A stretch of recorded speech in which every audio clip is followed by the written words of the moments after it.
Welcome back to Infidelity Tales Lab. We're incredibly grateful for your support. Before we begin today's tale, tell us, which city or country are you joining us from? We love connecting with our global audience. Now, let's dive into today's story. Chapter 1. The Architect of Contingencies. The security checkpoint at Boston Logan International buzzed with the usual Friday afternoon chaos. Desmond Rollins stood 6 feet tall in his tailored Navy suit, a hard-shell carry-on at his side. At 46, he had the weathered look of someone who'd seen too much, his dark hair graying at the temples, deep lines carved into his forehead from years of calculated frowning.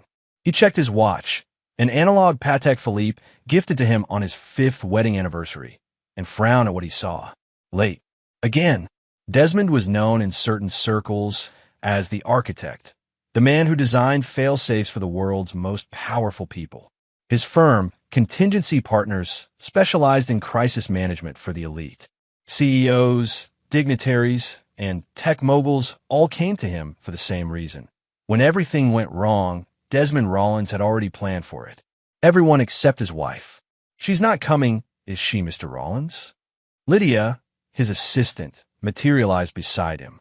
At 32, she'd worked with him for 7 years, longer than most marriages in his social circle lasted. Give her 5 more minutes, Desmond replied, his Boston accent barely perceptible after years of deliberate practice. Vanessa has the board meeting today. Lydia's expression remained professionally neutral. The meeting ended an hour ago. Your wife's executive assistant confirmed she left the building. With Mr. Blackwell. Something cold settled in Desmond's stomach. Thad Blackwell, his wife's COO and right hand at Nexus Dynamics, the tech company she'd built from the ground up. The company Desmond had secured from day one, installing protocols and systems that had prevented 3 major hacking attempts and 1 corporate espionage case. Not that Vanessa ever acknowledged that. Call her again, Desmond instructed, but he already knew. 5 minutes later, his phone lit up with a text from his wife. Something came up with the Dubai investors. Taking the company jet. You know how to handle yourself. See you when I'm back. V. No apology. No offer to send the car. Just the assumption that he would adapt, like he always did. As he stared at the message, another text arrived, taking Thad with me. Need my COO's expertise on this one. Of course she did. He was about to pocket his phone when it rang. Unknown number. Mr. Rollins? A woman's voice, unfamiliar. This is Brielle Winters, personal assistant to Mr. Whitman at Monarch Solutions. Desmond straightened. Winston Whitman was the CEO of the largest private security firm in Europe and a potential client he'd been pursuing for months. Mr. Whitman had to make an unexpected trip to Paris tonight. He understands you're currently in Boston, but he has a 5-hour window tomorrow afternoon and would like to meet in person. He's authorized me to arrange transportation if you're available.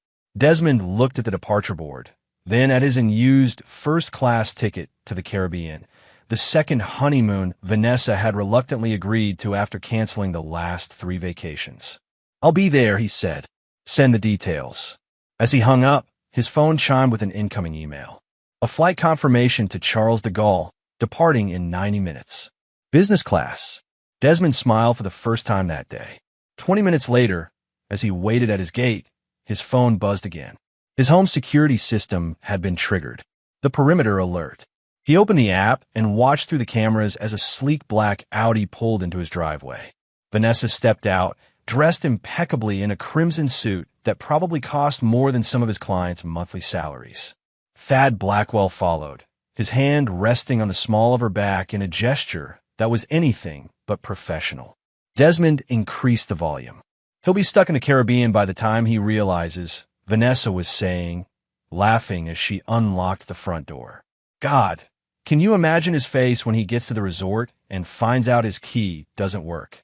The man plans for nuclear fallout but can't see what's right in front of him, Thad replied. His hand moved lower. 4 days alone. No husband. No interruptions. No more pretending, Vanessa added, turning to kiss him deeply before they disappeared inside. Desmond watched them enter his house, the house he designed with security features that could rival a government facility. Each room was equipped with state-of-the-art surveillance that Vanessa had always complained about. Paranoid, she'd called him. Now her words served a different purpose. He picked up his phone and dialed a number. "Lydia," he said calmly. "Initiate protocol, Icarus." There was a pause on the other end. "Sir, that's the contingency for." "I know what it's for." "Execute immediately." "And Lydia?" "Every recording, every file, every contingency plan. It's time." As his flight began boarding, Desmond switched his phone to airplane mode, leaned back in his seat, and opened his laptop. The screen filled with a countdown timer, T-minus 10 hours until Icarus activation. By the time his plane reached cruising altitude over the Atlantic, the program was already crawling through every network, system, and device connected to Vanessa Rollins and Thad Blackwell. By morning, it would have everything he needed. Desmond smiled at the flight attendant who offered him champagne and closed his laptop. "Celebrating something special, sir?" she asked. "The beginning of the end," he replied pleasantly, raising his glass in a silent toast. Chapter 2. The Paris Gambit. Paris greeted Desmond with drizzling rain and gray skies, matching his mood perfectly. He bypassed the usual tourist accommodations, opting instead for a discreet apartment in the 7th arrondissement owned by a former client. The place was sparse but functional, with windows overlooking a small courtyard that provided both privacy and multiple exit routes, a habit Desmond couldn't shake even when off-duty. His meeting with Winston Whitman wasn't scheduled until 3, giving him ample time to set the next phase of his plan in motion. He unpacked his laptop and connected to a secure server hosted in a country with conveniently lax cybersecurity laws.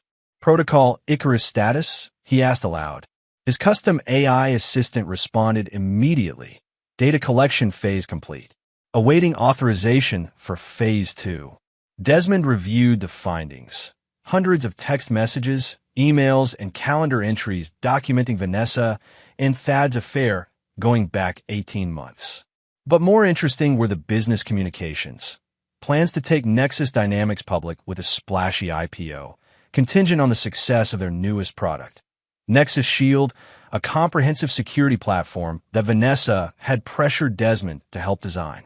A security platform built on his proprietary algorithms and insights, which he'd reluctantly contributed as a favor to his wife. The same wife who had been planning to divorce him once the product launched and the company valuation soared. "Execute phase 2, Desmond commanded.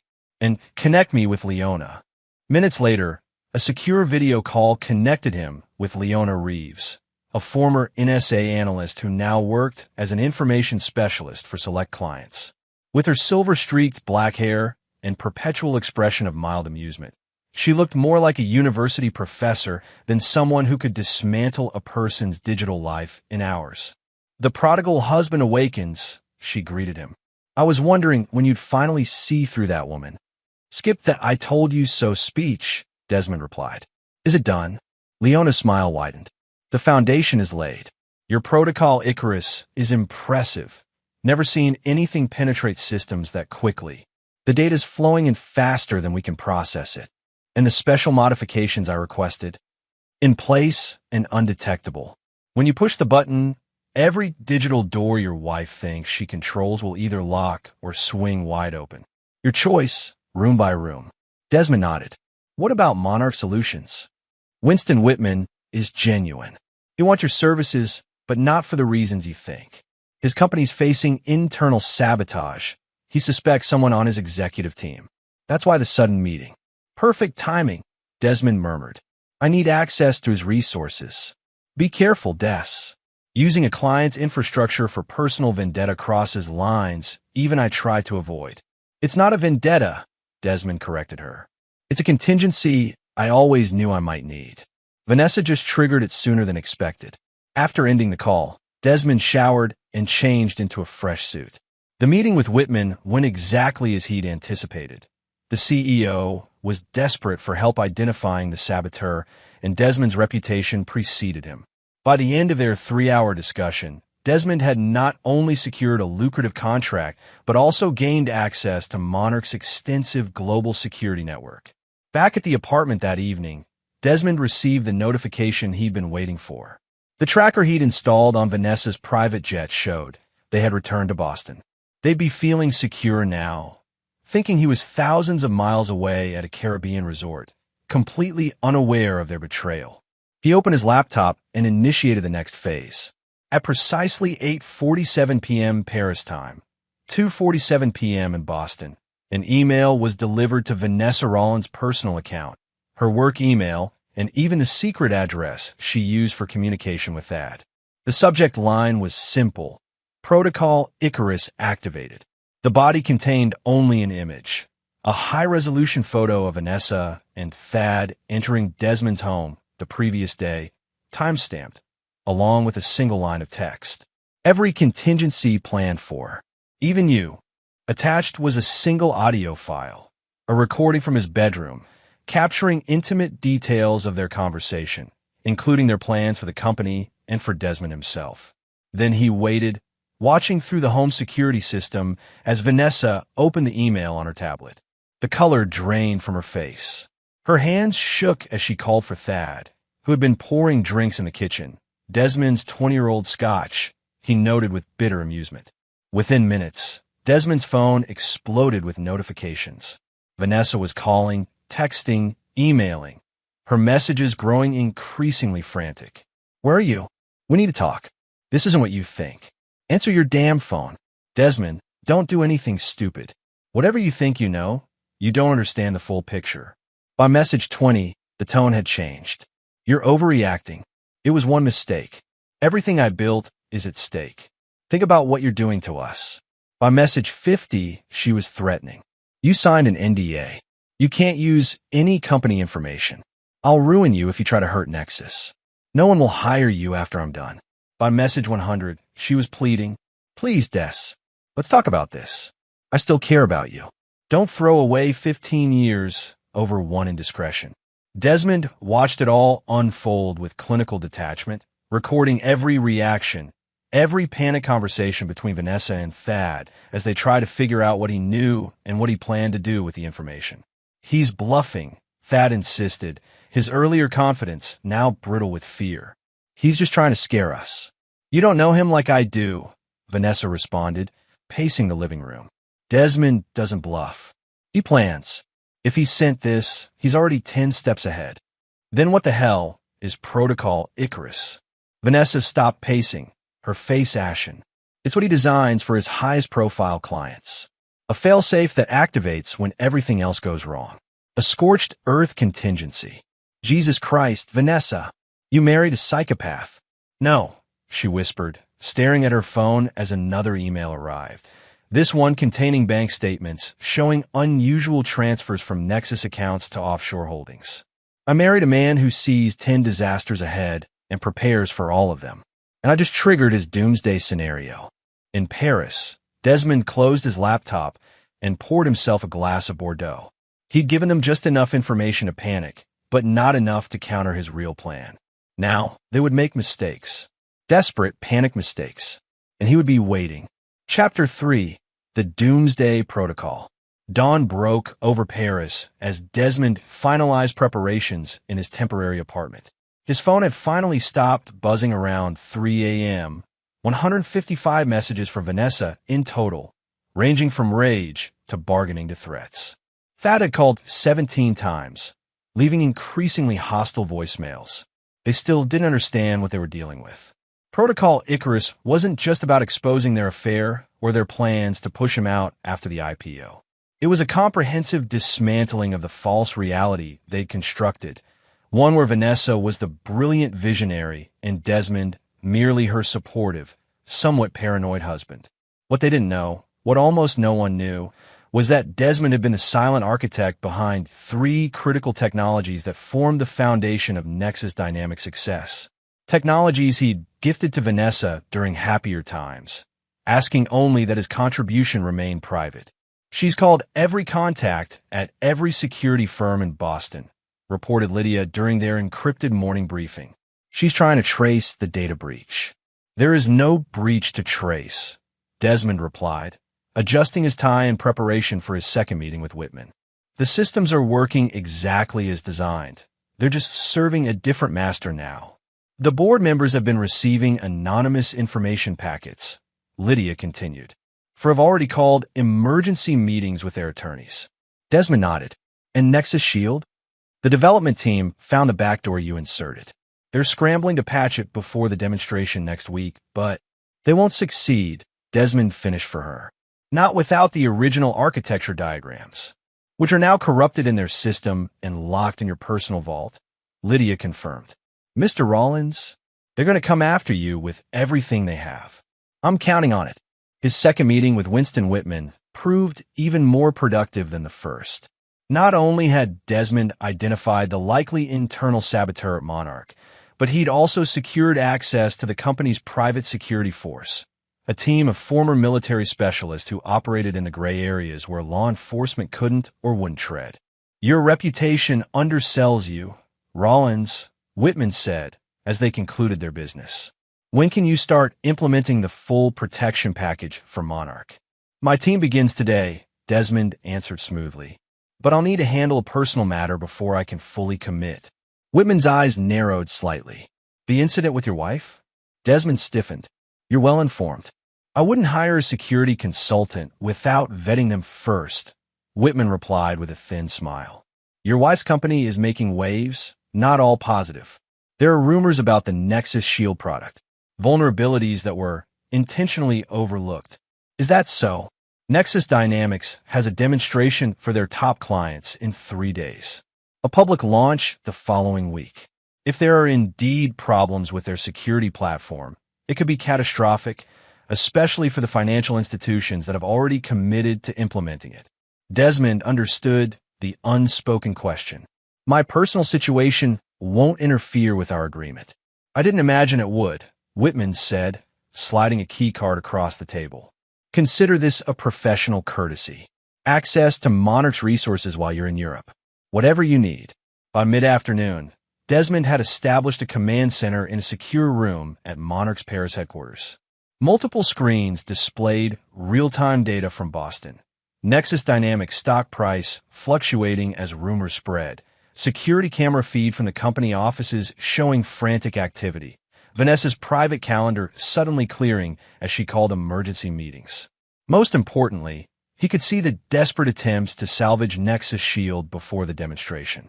The development team had been working through the night, trying to close the backdoor Desmond had built into the system, a backdoor that would allow anyone with the right key to access every client's data once the platform went live. A backdoor only Desmond could close. At precisely 5 p.m. Paris time, he activated the next phase of Protocol Icarus. Every executive at Nexus Dynamics simultaneously received an email containing preliminary findings from a security audit that had uncovered critical vulnerabilities in Nexus Shield. The report was detailed, technically sound, and damning, suggesting not negligence, but deliberate malfeasance.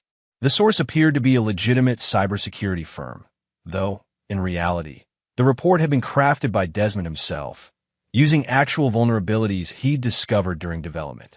Within an hour, the company's legal team was in crisis mode. 2 major clients had already called to express concerns. The board was demanding answers. And still, Vanessa didn't understand the full scope of what was happening. That changed at 7 p.m. when Desmond finally answered one of her calls. "Where the fuck are you?" she demanded, her voice hoarse from hours of panic. "Hello, Vanessa," he replied calmly. "Enjoying the house? I see you've been making yourself comfortable in my absence." "Cut the games, Desmond. What did you send to the board?" "To our clients." "The truth. Something you've had difficulty recognizing lately. If you're trying to tank the company because you're upset about Thad." "This isn't about your affair," Desmond interrupted, his voice still eerily calm. "Though I admit, sleeping with my COO in my bed showed a particular lack of imagination on your part." "Then what do you want? Money? Your name on the patents? A public acknowledgement of your contribution? Tell me, and let's end this." Desmond laughed softly. "You still think this is a negotiation? It's not. Protocol Icarus isn't a bargaining strategy, Vanessa. It's what happens when there's nothing left to save. You're going to destroy everything we built together over wounded pride? No, I'm going to watch you destroy it yourself, scrambling to fix problems you don't understand, making promises you can't keep." He paused. "The demonstration is in 3 days. Let's see if you can salvage Nexus Shield by then. For your sake, I hope your team is better than you think they are. Desmond, please. Goodbye, Vanessa. Give Thad my regards. Tell him the guest room would be more appropriate. The master bedroom cameras are particularly high resolution. He ended the call and turned to find Leona watching him from the doorway of the command center. That was cold, even for you, she observed. It's not even close to what they deserve, Desmond replied. What's the status on their financial records? Better than we hoped. Extensive evidence of Thad manipulating R&D budgets to divert funds to projects under his direct control. And something interesting about the Dubai investors Vanessa supposedly met with yesterday. They don't exist. The trip was a complete fabrication. And the real purpose? Leona handed him a tablet displaying flight records and hotel reservations. Your wife and her boyfriend were meeting with Helios Tech, your biggest competitor. Preliminary acquisition talks from the look of these documents.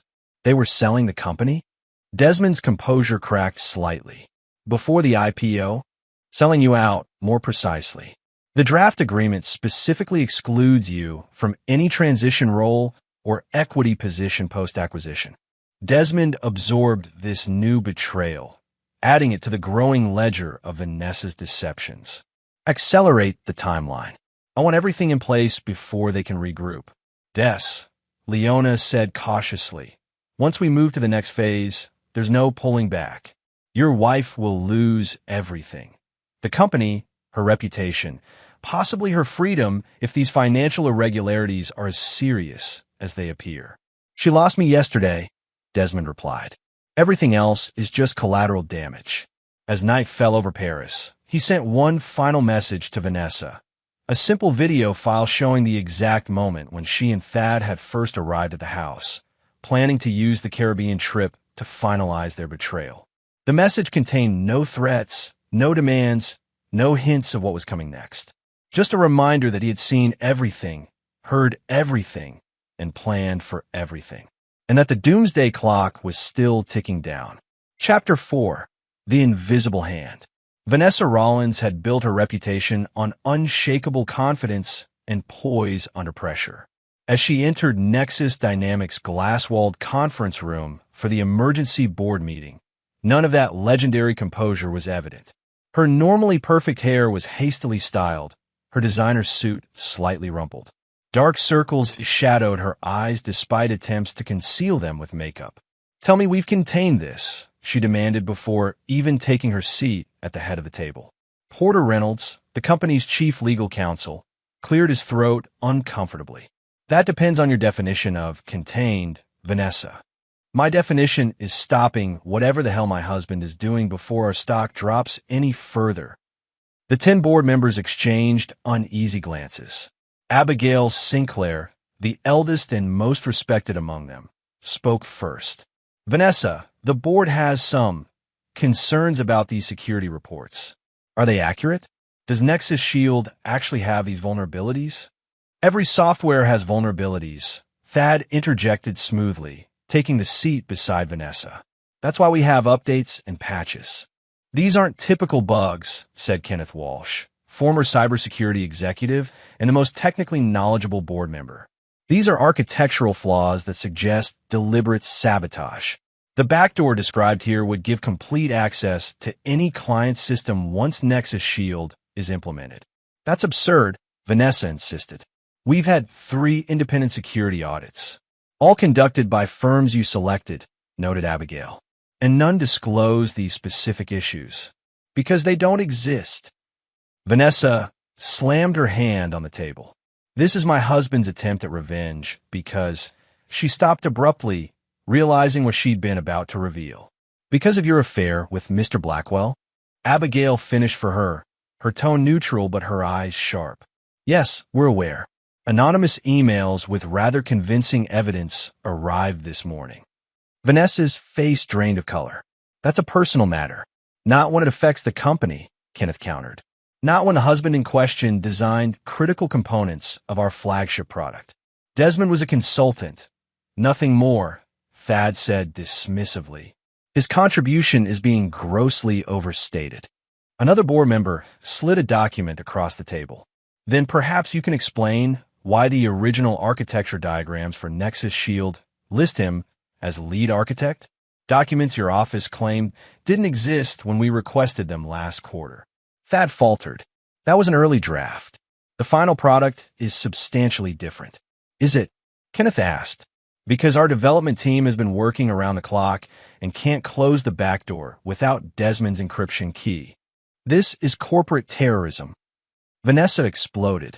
My husband is trying to destroy everything we've built because he can't handle a failing marriage. The room fell silent. Abigail Sinclair removed her glasses slowly. Vanessa, the board has voted to postpone the Nexus Shield demonstration until these security concerns are fully addressed. Furthermore, we've engaged an independent forensic accounting team to review the company's financials, given some irregularities that have come to light. You can't do that, Vanessa whispered. The demonstration is our moment. Every major financial institution will be there, which is precisely why we can't risk a catastrophic security failure, Abigail replied. This isn't personal, Vanessa. It's fiduciary responsibility. Give us 48 hours, Thad pleaded. We'll prove these vulnerabilities are overstated. After tense negotiations, the board agreed to delay their decision until the following day, giving Vanessa and Thad one last chance to salvage the situation. As they left the boardroom, Vanessa pulled Thad into an empty office, closing the door behind them. Call every developer, every engineer. I want them working in shifts until they fix this. Vanessa, if what the board said is true, if Desmond really did build in a backdoor that only he can close, we're screwed. Then find him, she hissed. I don't care what it takes. He's not in the Caribbean. Find out where he went and get him back here. And then what? You think he'll help us after what we did? After what we planned to do? Vanessa's expression hardened. Everyone has a price, Thad. We just need to figure out what Desmond's is. Meanwhile, across the Atlantic, Desmond was watching the board meeting unfold through the company's own security system, a system he had designed with multiple access points that Vanessa had never known about. They're scrambling, Leona observed, monitoring the frantic activity at Nexus headquarters. Development team pulled in security consultants on speed dial, legal preparing for worst-case scenarios. Desmond nodded, satisfied, and the financial investigation already yielding results. The forensic team discovered the falsified investor reports within hours. They're now looking into the Helios Tech connection. Time to turn up the pressure, Desmond decided. Release Package 2 to the financial press. Anonymous source, untraceable. By afternoon, technology news sites were running stories about potential security flaws in Nexus Dynamics' upcoming product. The stock dropped 12% before trading was temporarily halted. Clients began calling, demanding reassurances that their data would be protected. And still, it was just beginning. At Winston Whitman's private office, Desmond met with Brooke Sullivan, head of Monarch's Special Operations Division. With her military bearing and penetrating gaze, she looked exactly like someone who solved problems that couldn't be discussed in polite company. Mr. Whitman speaks highly of you, she said, studying him carefully. Says you prevented a catastrophe for Monarch before it even materialized. Prevention is always cheaper than cure, Desmond replied. I assume he briefed you on my personal situation as well? Enough to know you're dismantling your wife's company piece by piece. Impressive, but what's your end game? Financial compensation? Public vindication? Justice, Desmond said simply. Vanessa and Thad didn't just betray me personally. They were prepared to release a fatally flawed security product to the market. A product that would have compromised data for millions of people across hundreds of companies. Out of incompetence, out of greed, the IPO timeline was aggressive. Addressing the vulnerabilities properly would have delayed the launch by months. They chose to ignore the risks. Brooke nodded slowly. And you want Monarch's help because they're not going to accept defeat gracefully. They've already hired private investigators to track me down. By tomorrow, they'll be desperate enough to try more direct approaches. You expect violence? I expect escalation, Desmond corrected. And I want to be prepared for every contingency. Including physical threats? Especially those. Brooke studied him for a long moment before sliding a secure phone across the desk. Direct line to my team. 24/7 coverage starts now. But Mr. Rollins? Monarch protects. We don't attack. Is that understood? Perfectly, Desmond assured her. I don't need attackers. I just need witnesses for what comes next. Back at his command center, Desmond received word that Vanessa had finally tracked him to Paris. Her private jet had filed a flight plan and would arrive the following morning. She's bringing reinforcements, Lydia reported. Thad, 2 security consultants, and the head of their legal team. Right on schedule, Desmond murmured. Is everything in place at Le Grand Palais? Yes. The conference room is booked under Monarch's name. Security protocols in place. Recording systems active. And our special guests. All confirmed. 7 board members, 3 major clients, and 2 financial journalists. They believe they're attending a confidential briefing about the Nexus Shield vulnerabilities. They are, Desmond said with grim satisfaction. Just not the briefing Vanessa would have authorized. That night, as Paris glittered outside his window, Desmond reviewed the final components of his plan. Everything had been designed, each step building on the previous one, leading Vanessa and Thad exactly where he wanted them. Tomorrow, they would walk willingly into the trap he had set, believing they were coming to confront him, unaware they were actually attending their own professional execution. The invisible hand that had been guiding events was about to become painfully visible. And by this time tomorrow, Vanessa would understand exactly what it meant to trigger Protocol Icarus. Chapter 5. The Paris Confrontation. Le Grand Palais Hotel stood like a sentinel in the heart of Paris, its Belle Époque facade masking the cutting-edge technology within. In the executive conference room on the top floor, Desmond made final adjustments to the presentation system, each display panel showing a different aspect of Nexus Dynamics operations. Financial records, security reports, internal communications, and most damning of all, video recordings from his own home. Ms. Rollins' jet landed 20 minutes ago, Brooke Sullivan reported, her team strategically positioned throughout the hotel. They're en route now. ETA 12 minutes. Desmond nodded, feeling strangely calm. And our other guests? Already in the holding room next door. They're under the impression this is a confidential security briefing from Monarch. They don't know you're involved yet. Perfect. Desmond straightened his tie, a power move Vanessa would immediately recognize. Remember, no one enters this room until I give the signal. I want my wife to believe she has me cornered. Brooke frowned. That's a significant risk.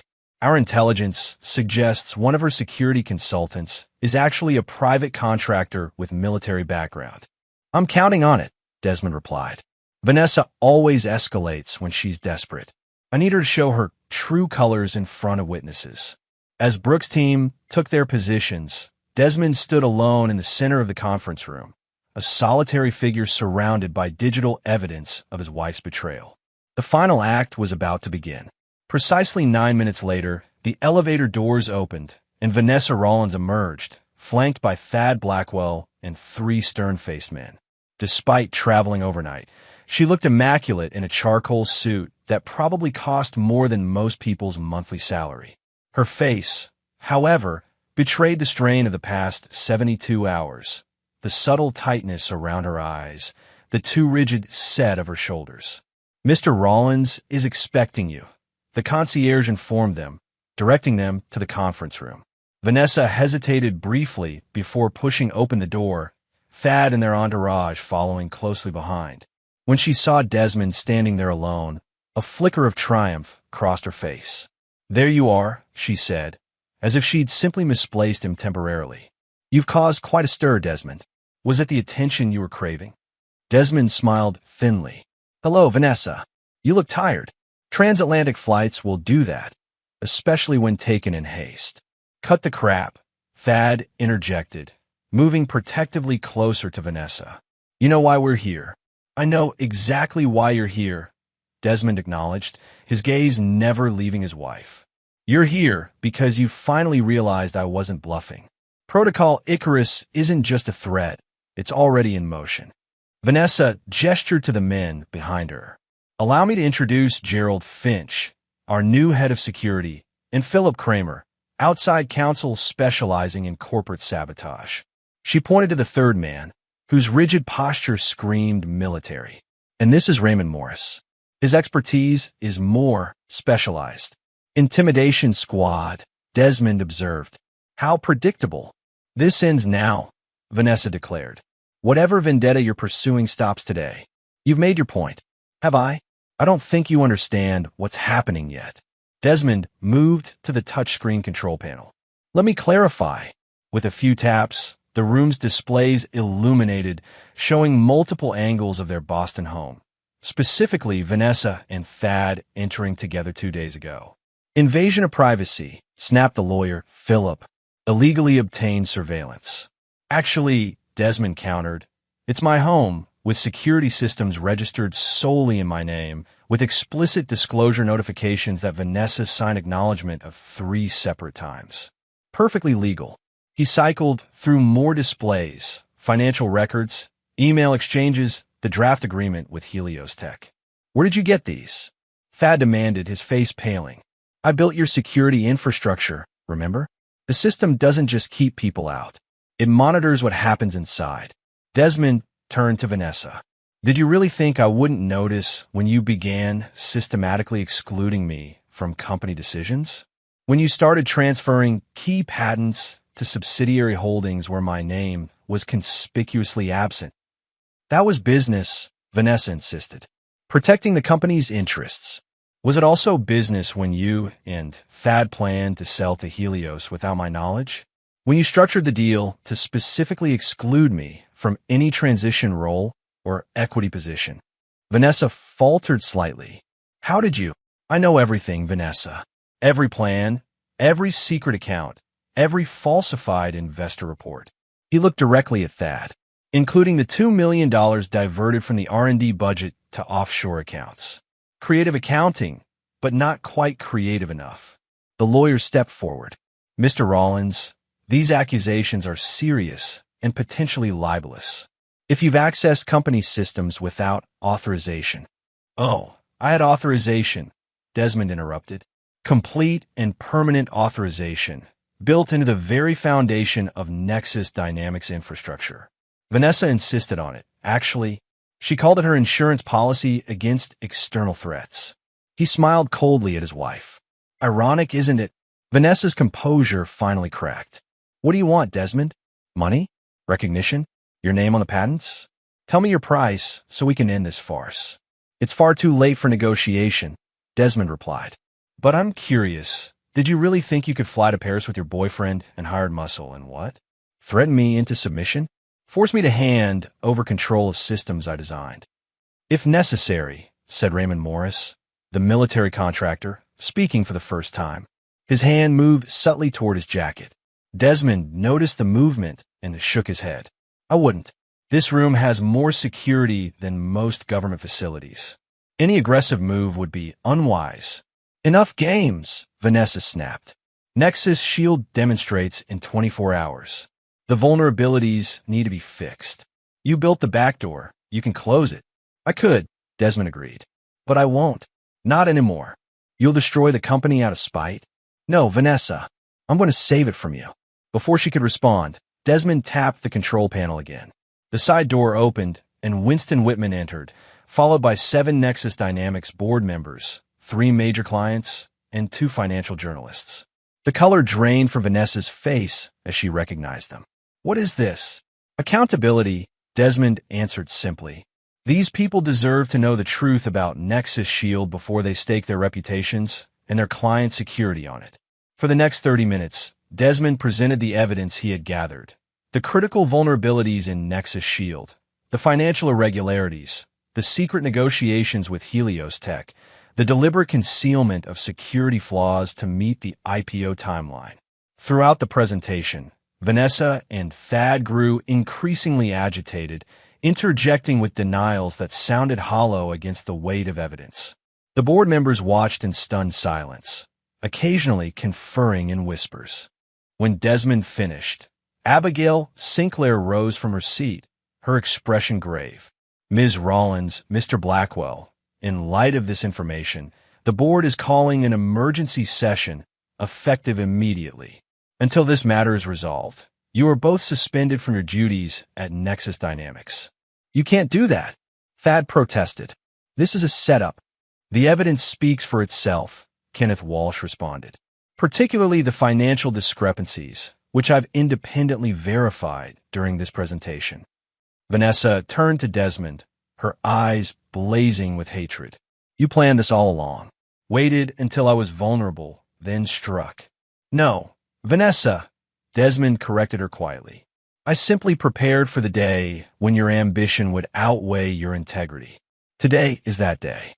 As the room emptied, with board members and clients departing to discuss the implications, Vanessa remained behind, dismissing her entourage with a sharp gesture. When they were alone, she approached Desmond, stopping just short of arm's reach. This isn't over, she said, her voice low and dangerous. You've won this round, but you've made powerful enemies. Enemies who won't forget what you've done. I'm counting on it, Desmond replied calmly. Because now everyone knows exactly what happens when they cross me. Protocol Icarus isn't just about destruction, Vanessa. It's about consequences. You've destroyed everything we built together. No, Desmond corrected her. I've reclaimed what was mine. The company will survive, possibly even thrive without your reckless leadership. Nexus Shield will be delayed, properly secured, and eventually released. The clients will stay because the core technology is sound. He stepped closer, his voice dropping to a near whisper. But you won't be there to see it. By this time tomorrow, you'll be fighting criminal charges for financial fraud. The evidence has already been provided to the appropriate authorities. For the first time, genuine fear flashed across Vanessa's face. You wouldn't. I already have. Desmond checked his watch. In fact, federal agents should be securing your offices in Boston right about now. Standard procedure in financial crimes investigations, preventing evidence destruction. As if on cue, Vanessa's phone chimed with an incoming call. The caller ID showed her company's security chief in Boston. With one last look at the man she had fatally underestimated, Vanessa answered the call and walked away, her empire crumbling with each step. Desmond watched her go, feeling not triumph but a cold, empty certainty that justice was finally being served. Protocol Icarus had performed exactly as designed, not just dismantling Vanessa's power, but ensuring she would face the consequences of her actions. As the door closed behind her, Winston Whitman approached, an appreciative gleam in his eye. Masterfully executed, he commented, though I imagine there will be blowback. There always is, Desmond acknowledged. But I planned for that too. Indeed, as he gathered his materials and prepared to leave the conference room, Desmond knew that Vanessa would not accept defeat quietly. The confrontation in Paris was just the beginning. The real war was still to come. Chapter 6, Counterattack. 3 days after the Paris confrontation, Desmond sat in Winston Whitman's private office at Monarch's London headquarters, watching real-time updates from Boston Scroll across multiple screens. The fallout had been swift and merciless. Federal investigators had seized computers and records from Nexus Dynamics, focusing particularly on the financial irregularities Desmond had exposed. The board had voted unanimously to remove Vanessa and Thad from their positions pending the investigation.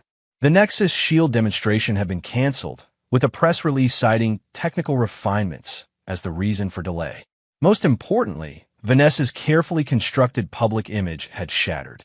Technology blogs were having a field day with the story. The visionary CEO exposed as a fraud who had taken credit for her husband's innovations while planning to cut him out of the company. Drink, Whitman offered, pouring himself a generous scotch. Not yet, Desmond replied, his attention fixed on the security feed showing federal agents escorting Thad Blackwell from his condo in handcuffs. The job isn't finished. Your wife hasn't been arrested, Whitman observed. She's more careful than Thad. Better lawyers, too. But her time will come. A notification flashed on one of the screens, an alert from Desmond's personal security system.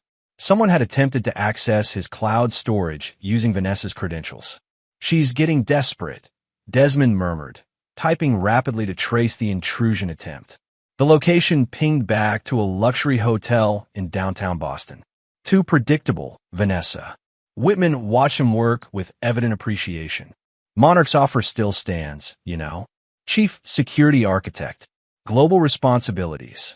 Compensation package that would make your previous consulting fees look like pocket change. I'm flattered, Desmond said, still focused on countering Vanessa's digital probe. But I've learned my lesson about mixing business with personal relationships. This wouldn't be personal. This would be recognizing exceptional talent. Whitman leaned forward. Your protocol Icarus system, with appropriate modifications, could revolutionize our corporate security offerings. Desmond finally looked up, his expression guarded. Icarus wasn't designed for commercial application. It's too aggressive, too invasive. Precisely why our clients would pay premium rates for it. Whitman smiled thinly. Think about it. After all, your wife isn't the only CEO with secrets to protect or expose. Before Desmond could respond, Lydia's urgent call came through. Mr. Rollins, we have a situation. Your Boston residence has been breached. Security protocols activated, but... Show me, Desmond demanded, switching screens to access his home security system. The footage showed 4 men in tactical gear systematically searching his house, bypassing some security measures while triggering others. Their movements were precise, professional, military or ex-police, definitely not common burglars. Identity matches? Desmond asked. One confirmed. Raymond Morris, the contractor who accompanied your wife to Paris. Desmond's expression hardened. They're looking for leverage. Physical evidence, backup drives, anything they can use to counter the digital trail. Should I alert local authorities? Lydia asked. No, let them search. They won't find anything of value. Desmond had removed or secured all critical materials before implementing Protocol Icarus. Keep monitoring. If they plant anything, listening devices, explosives, I want to know immediately. After ending the call, Desmond turned to find Whitman watching him with renewed interest. Your wife just escalated to breaking and entering, the older man observed. Possibly destruction of property. That crosses a line from corporate dispute to criminal activity. Vanessa always believed rules were for other people, Desmond replied. But this is clumsy, even for her. She must be truly desperate. Setting you up, Whitman suggested. A woman with her resources doesn't send hired thugs unless there's a specific objective. Desmond considered this, then quickly accessed another security system, one monitoring his private storage facility in Geneva, where his most sensitive contingency files were kept. The alert was immediate and alarming. Unauthorized access attempt 15 minutes ago. She's making coordinated moves, Desmond realized. The house search is a distraction. They're after my backup files in Switzerland. Whitman was already on his feet. My jet is fueled and ready. We can be in Geneva in under 2 hours. I need to get there first, Desmond said, gathering his equipment. Those files contain evidence that goes beyond Nexus, information about other clients, other contingency protocols. Information that could be valuable to competitors, Whitman noted, his tone carefully neutral. Information that could get people killed, Desmond corrected him. I don't just protect corporate secrets, Winston. Some of my clients have enemies who wouldn't hesitate to eliminate problems permanently. Within 40 minutes, they were airborne, Desmond working furiously from the plane's secure communication system. The Geneva facility was one of the most secure private vaults in Europe, with biometric authentication and redundant security protocols. It would take more than common thieves to breach it, but Vanessa had resources and desperation on her side. I've alerted facility security, Desmond informed Whitman as they began their descent into Geneva. No confirmed breach yet, but their systems detected sophisticated probing of the biometric scanners. Your wife doesn't have access? Vanessa never knew this facility existed, Desmond explained.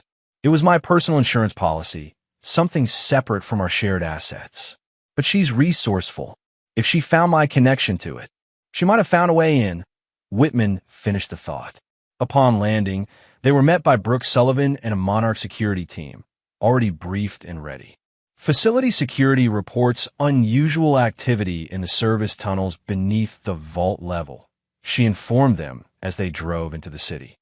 Possible attempt to bypass the main entrance security. Classic penetration technique, Desmond muttered. Vanessa must have hired specialists. When they arrived at the nondescript office building housing the secure facility, everything appeared normal.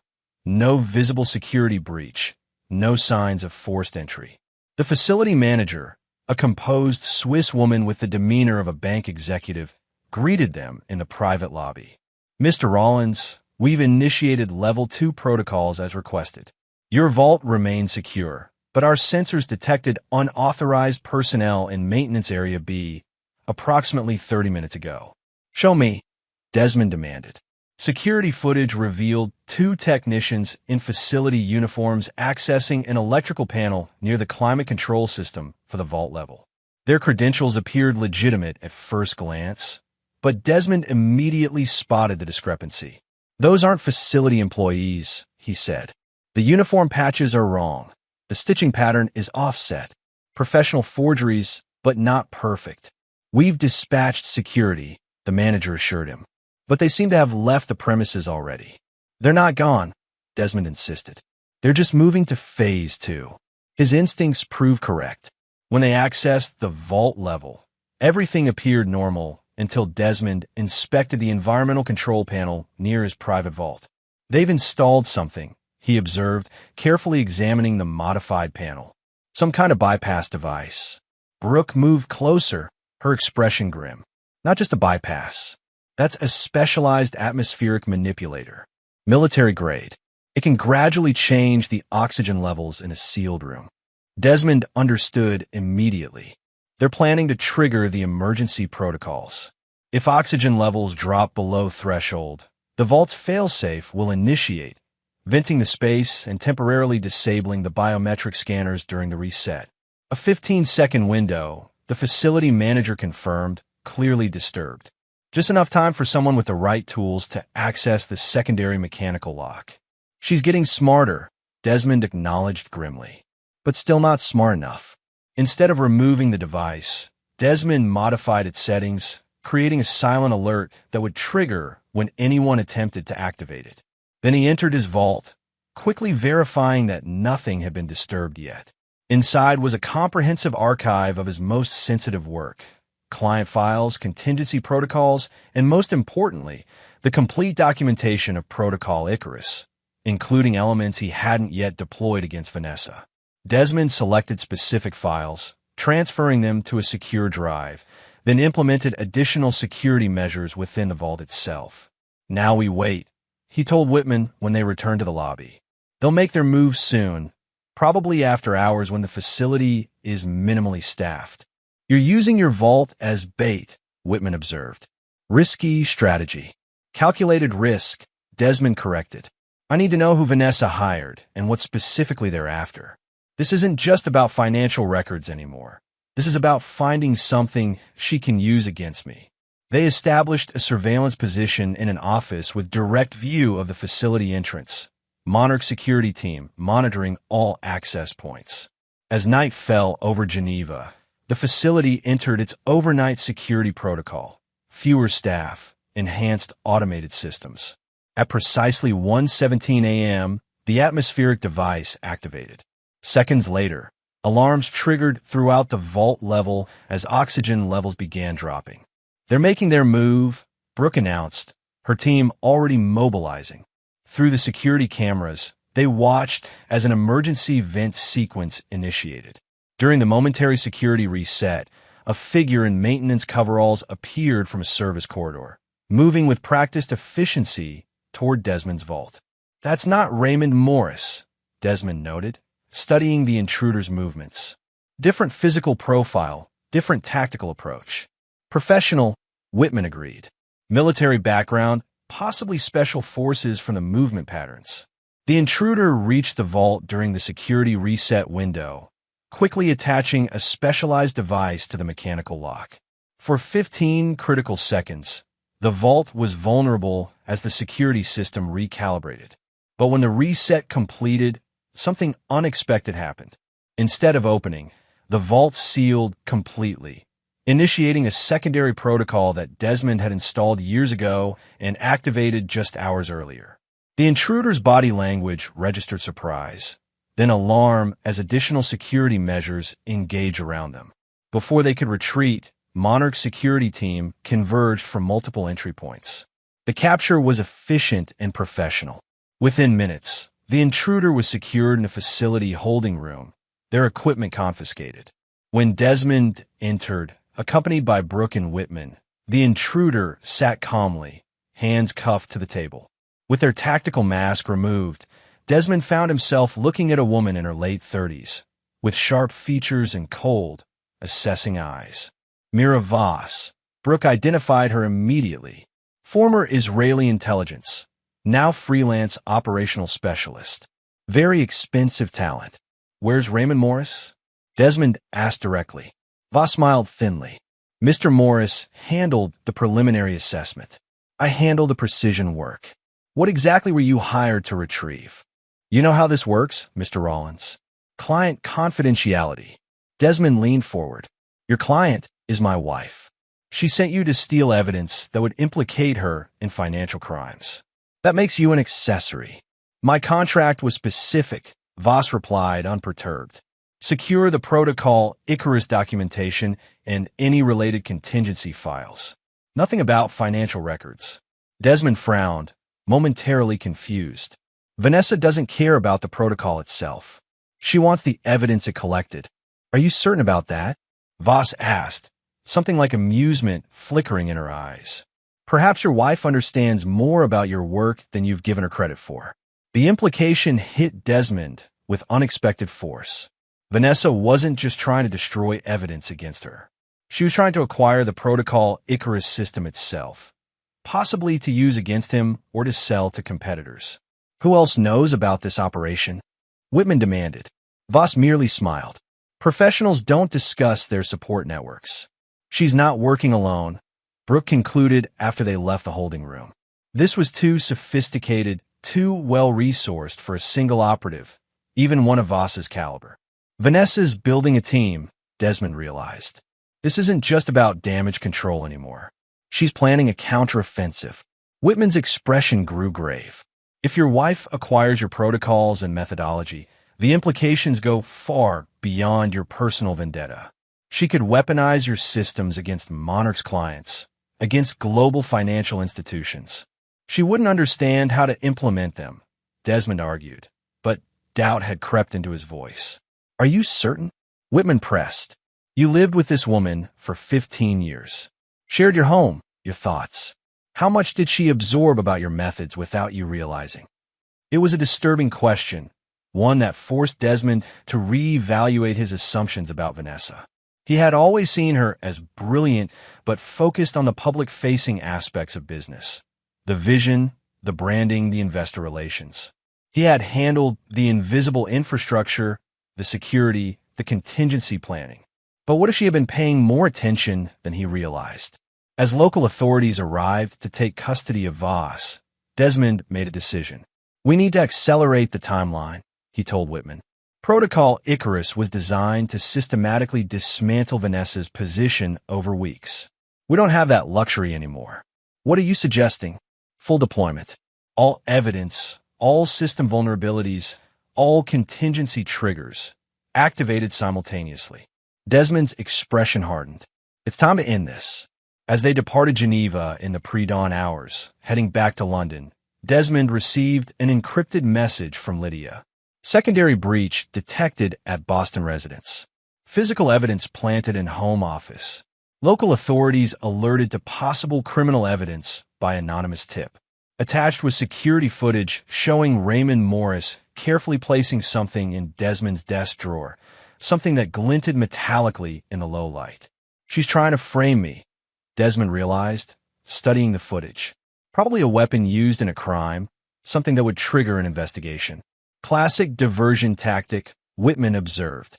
Keep you defending against false accusations while she mobilizes her real countermove. Desmond nodded grimly. She's learning, adapting her tactics. Does that concern you? No, Desmond replied, his voice cold with certainty. It makes what comes next easier to justify. As the plane soared through darkness toward London, Desmond opened his laptop and initiated the final phase of Protocol Icarus, the complete, irrevocable deployment of every contingency measure he had designed. The system responded with a simple prompt. Full activation requires authorization. This action cannot be undone. Proceed? Y/N. Without hesitation, Desmond typed, Y. The doomsday countdown had begun. Chapter 7. The Zugzwang Maneuver. Vanessa Rollins had always considered herself exceptional at crisis management. Throughout her career, she had weathered public relations disasters, market downturns, and betrayals by trusted allies. But nothing had prepared her for the systematic dismantling of her life that had begun 5 days ago at Boston Logan International. They've frozen everything, her attorney, Calvin Pierce, informed her as they sat in his private office overlooking Boston Harbor. Personal accounts, corporate holdings, even the property in Nantucket. He can't do that, Vanessa insisted, though the tremor in her voice betrayed her uncertainty. Those are joint assets. Not anymore, Calvin replied, sliding court documents across the polished table. These were filed 3 days ago in 7 different jurisdictions. Your husband has been meticulous, documenting financial irregularities, establishing separate ownership of intellectual property, even providing evidence that company funds were used for personal expenses.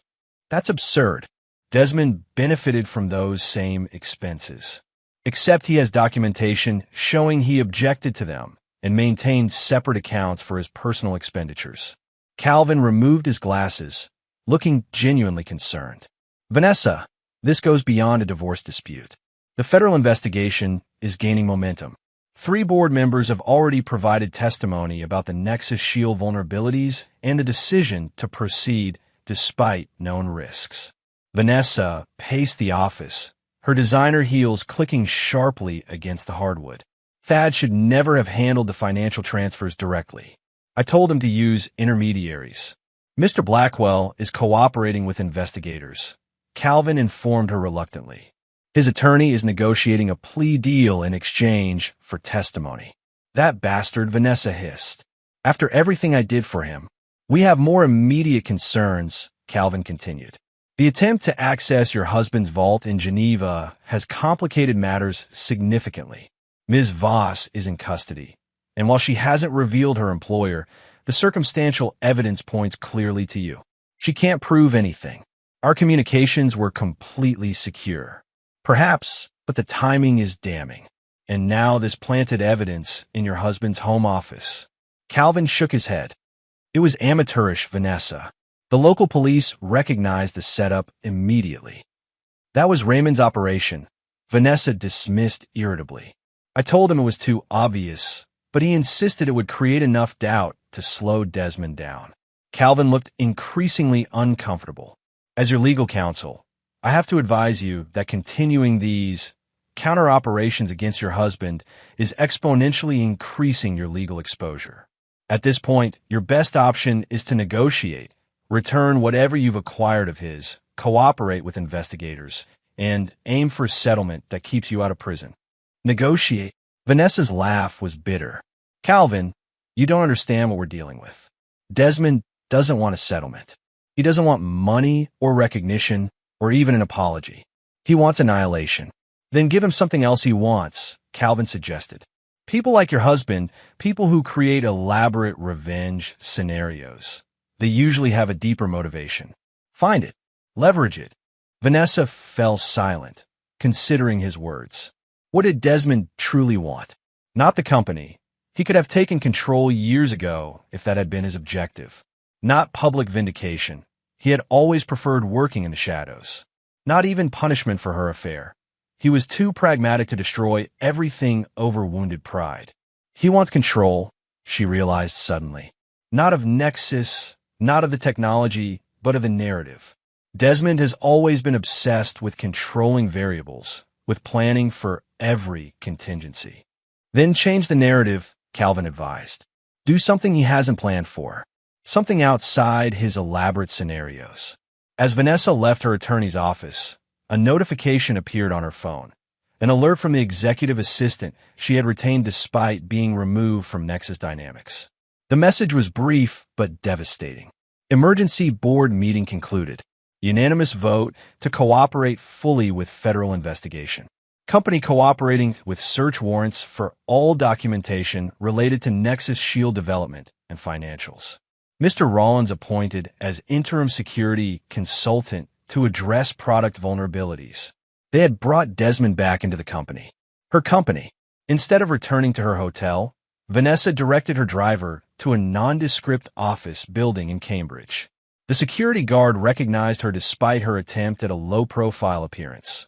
Large sunglasses, hair tucked under a cap, minimal makeup.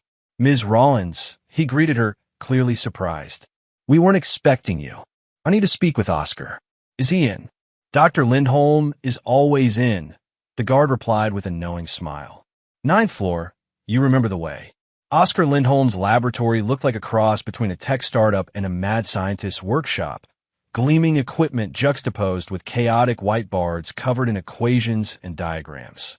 The man himself stood in the center, a lanky figure with wild gray hair and the intense focus of someone who forgot to sleep when problems needed solving.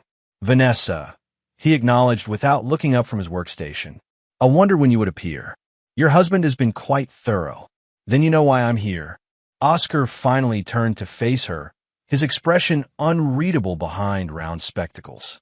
I know that Nexus Shield is fundamentally compromised. I know that federal investigators are questioning everyone involved in its development.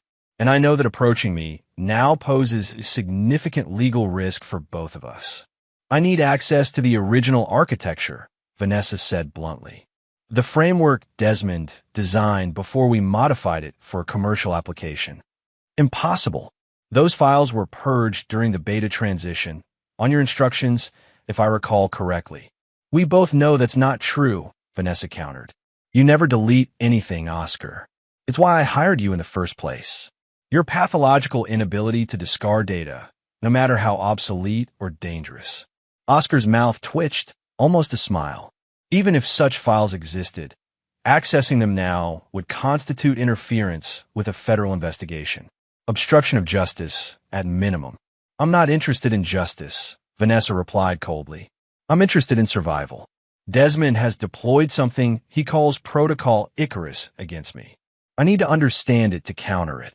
For the first time, genuine interest flickered across Oscar's features. Icarus? The contingency system he designed for high-risk clients? I've heard rumors, but never seen documentation.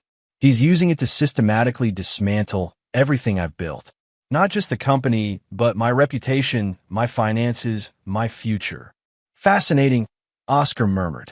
A comprehensive security protocol weaponized for personal vendetta. The ethical implications alone. Oscar, Vanessa interrupted sharply. Focus.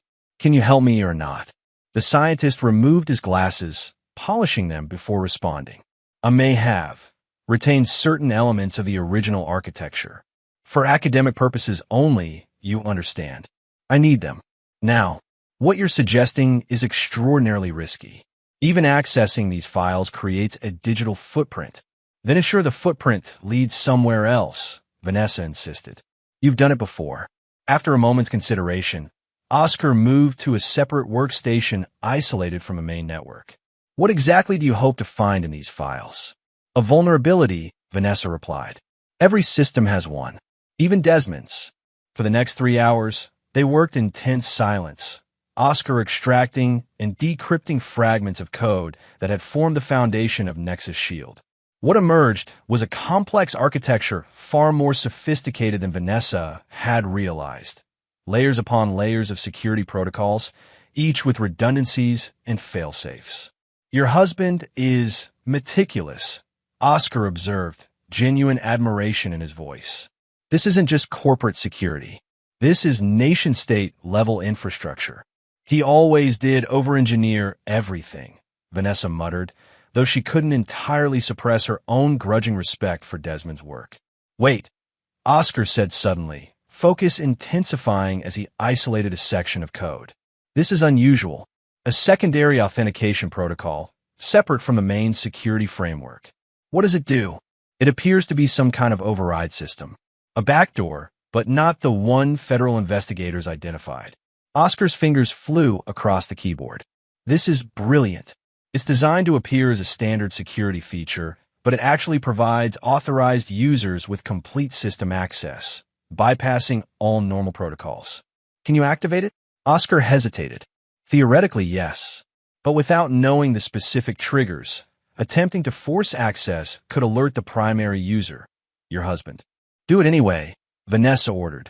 I need to see what he's doing, what he's planning next. After multiple failed attempts and increasingly complex workarounds, Oscar finally established a tenuous connection to what appeared to be Desmond's command infrastructure, the bones of protocol Icarus itself. My God, he whispered as the system architecture visualized across multiple screens. This isn't just a security protocol. It's a comprehensive monitoring and intervention system. He's been tracking everything. Your communications, your movements, your financial transactions.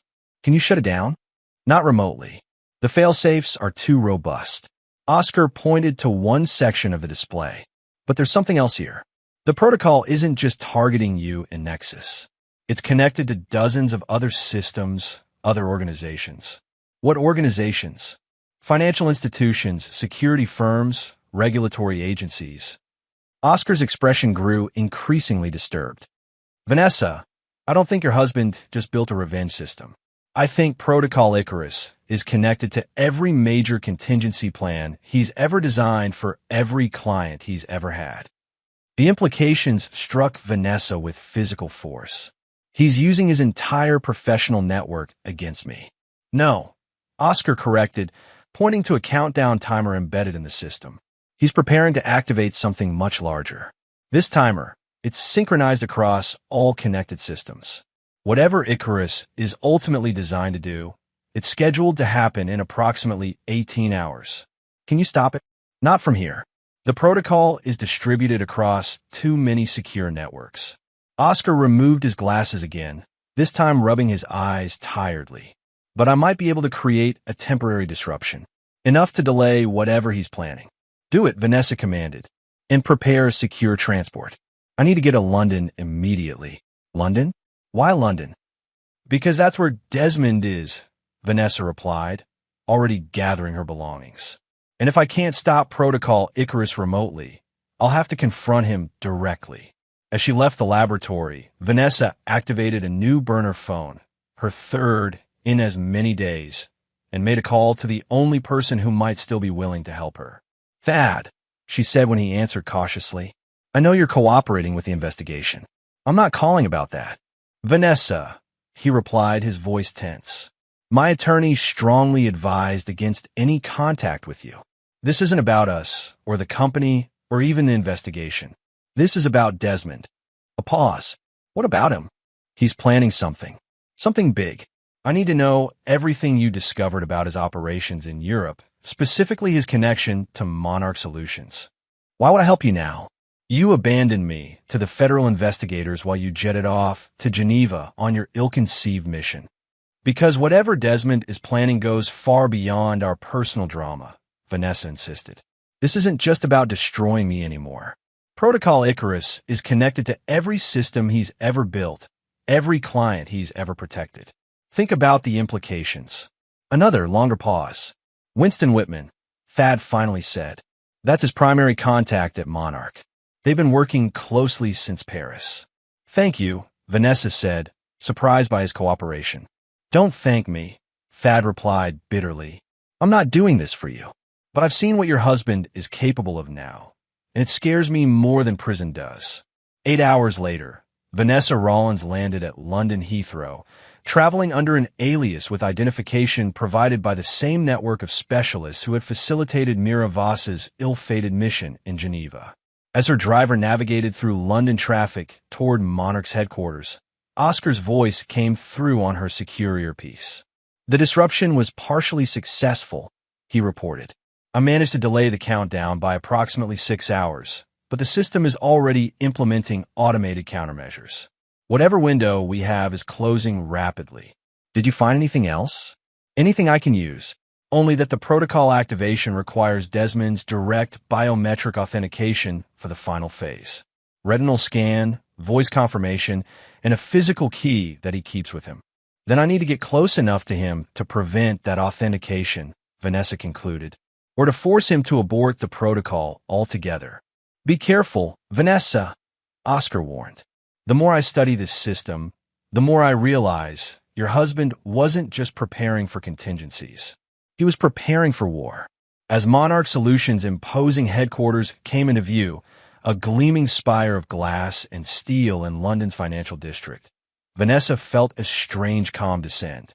For days, she had been reacting, defending, scrambling to counter Desmond's meticulous assault. Now, finally, she was taking initiative. In chess, there was a position called zugzwang, where any move a player makes will worsen their situation, but they must move anyway. Desmond had maneuvered her into zugzwang repeatedly over the past week. Now, it was her turn to force his hand. Chapter 8. The Final Gambit. Desmond Rollins stood at the window of Winston Whitman's private office, watching rain streak across the glass in chaotic patterns. London's skyline was muted by fog, buildings appearing and disappearing like uncertainties in his otherwise mind. The disruption has been contained, Lydia reported from the bank of monitors that had become their mobile command center. Protocol Icarus is back on schedule, though we lost approximately 6 hours.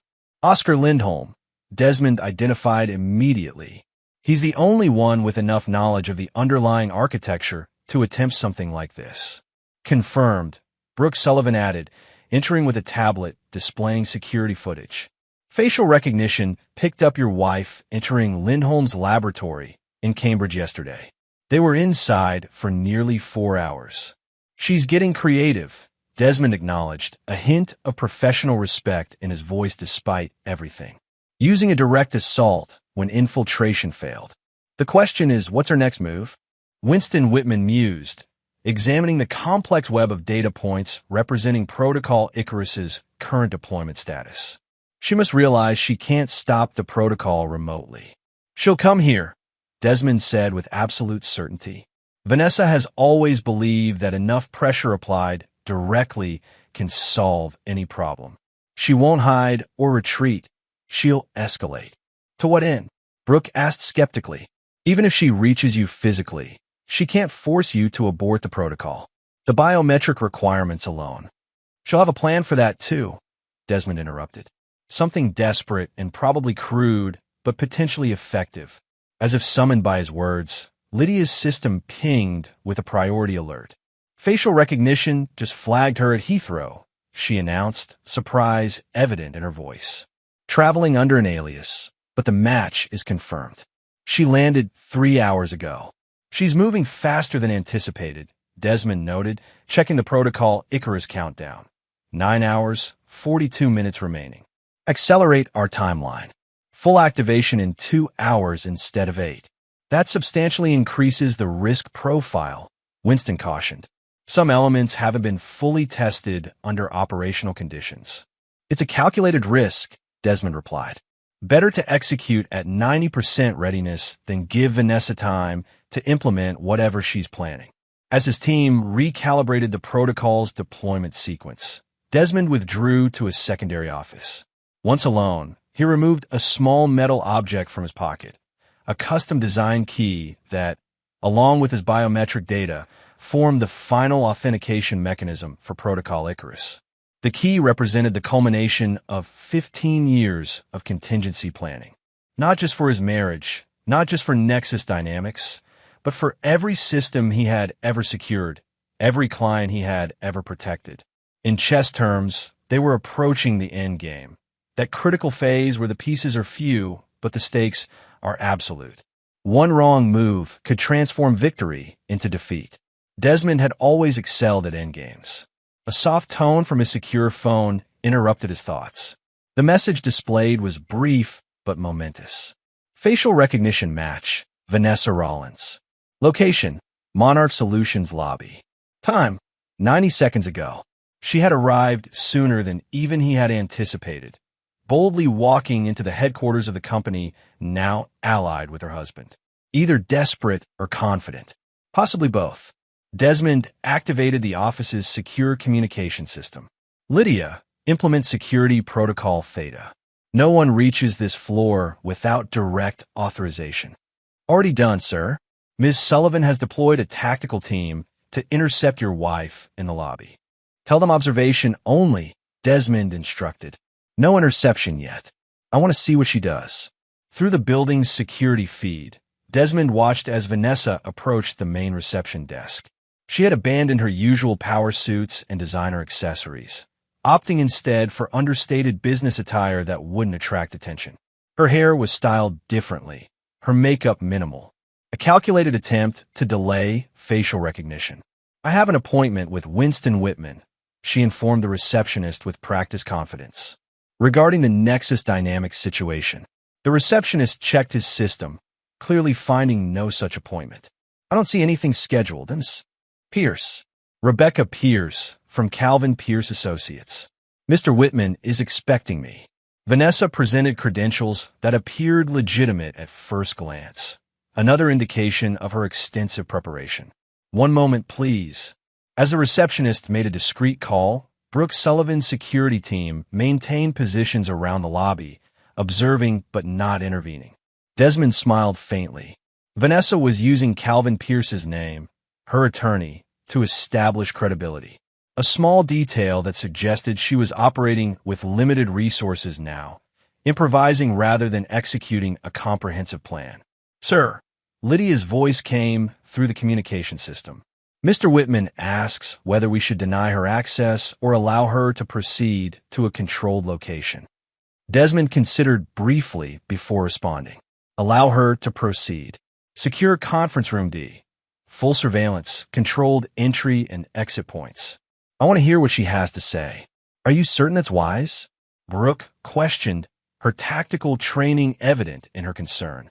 She can't stop what's coming, Desmond replied confidently. But I'm curious about her approach. What does she think she can achieve at this point?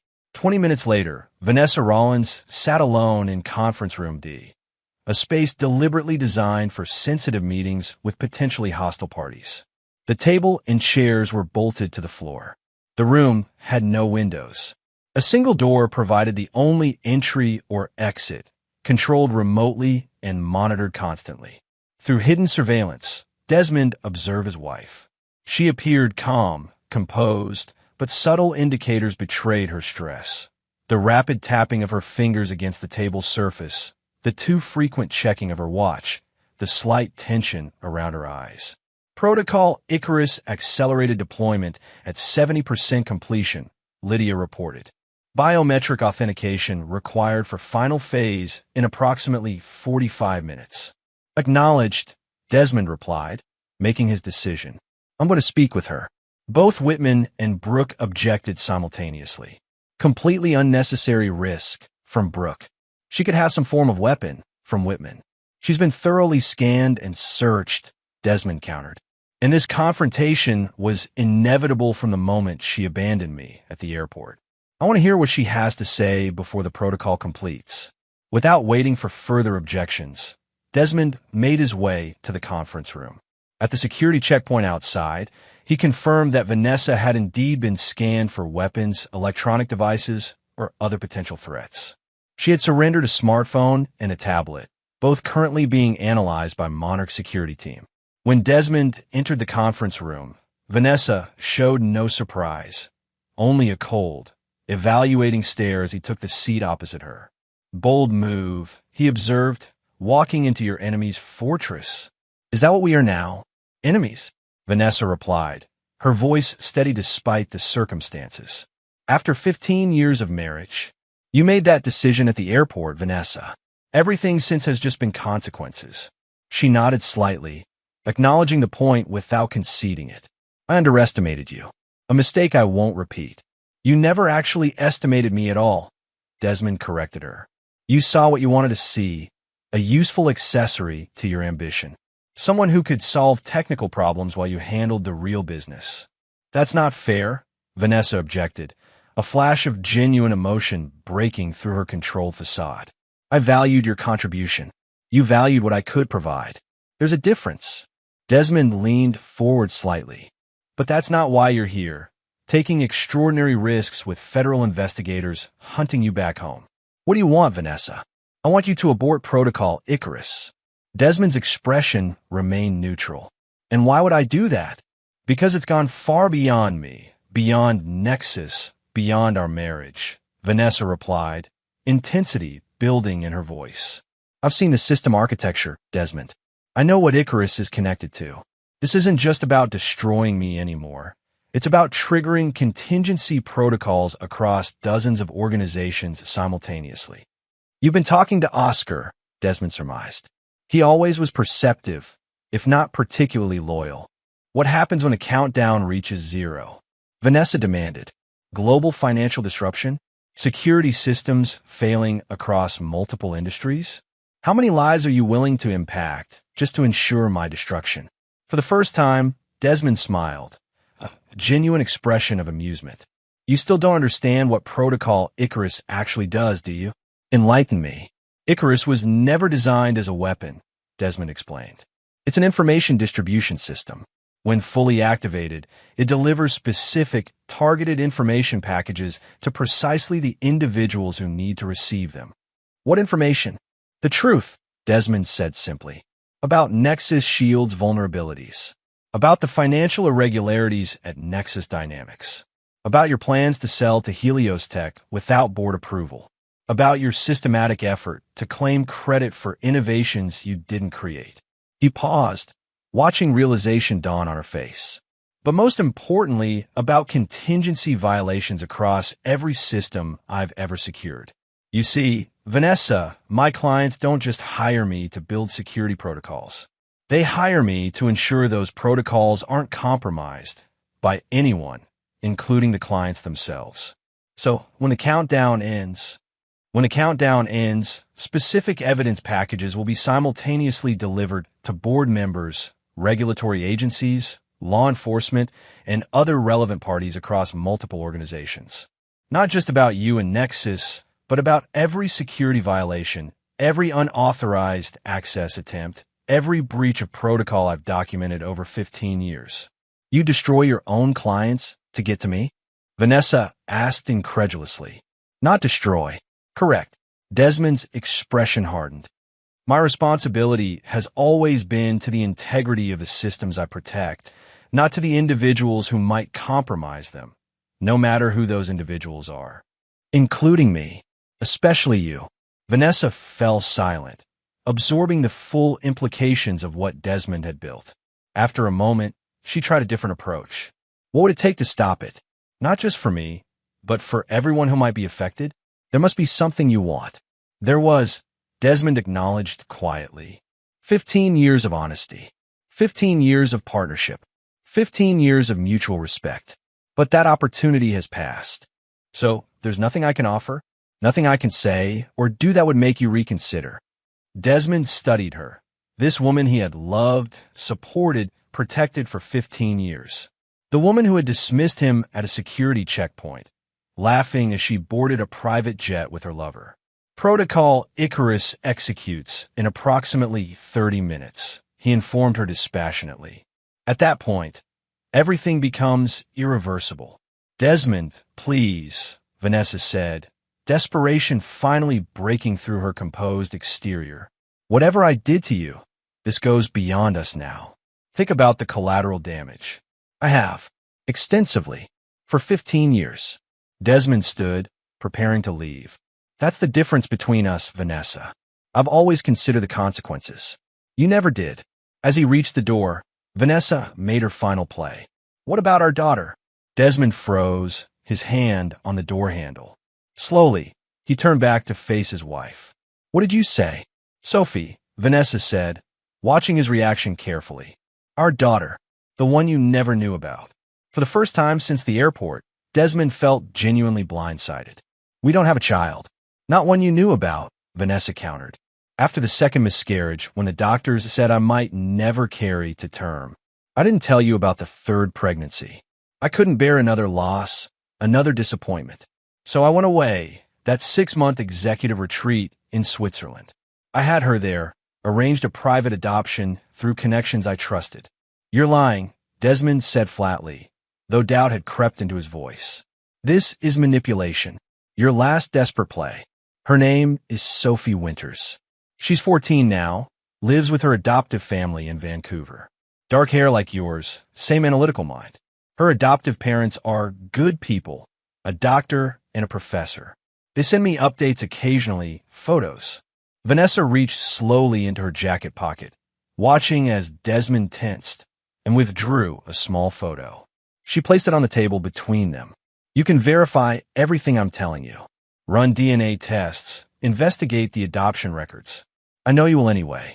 But right now, you need to understand that Protocol Icarus won't just affect me, or Nexus, or your clients. When those information packages go out, when the investigations begin, Sophie's adoptive parents will be exposed. Their privacy, their family, their daughter's life, disrupted forever. Desmond picked up the photo, a teenage girl with unmistakable features that mirrored his own. The shape of the eyes, the set of the jaw, details too specific to be coincidental. Why tell me this now? He asked, his voice barely audible. After all these years?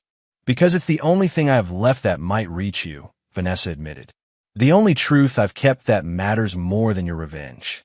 For long moments, Desmond stood motionless, the photo in his hand, his carefully constructed vengeance suddenly complicated by this new variable. This child he had never known existed. Finally, he spoke. I need proof. Verification. You have 28 minutes before Icarus executes, Vanessa reminded him. Not enough time for DNA testing or comprehensive investigation.